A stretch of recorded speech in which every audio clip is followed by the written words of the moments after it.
حمله به بیمارستان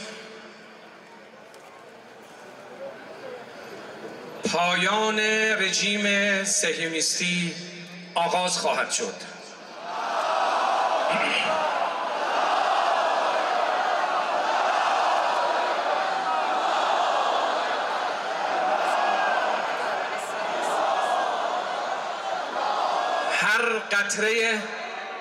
هر قطره خون فلسطینی که بر زمین ریخته می شود یک گام رژیم صهیونیستی به سقوط نزدیکتر می شود. من به امریکایی ها می گویم امروز شما در مقابل چشمان مردم منطقه دارید موشک ها را از کشورهای منطقه وارد فلسطین اشغالی می کنید، دارید رژیم صهیونیستی رو مسلح می کنید.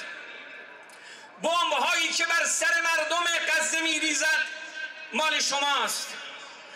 مردم دنیا شما را شریک جنایت های رژیم صهیونیستی می دانند. طوفان الاقصی و اراده مجاهدان فلسطینی شکستی اطلاعاتی، شکستی امنیتی و شکستی نظامی بر رژیم صهیونیستی وارد کرد.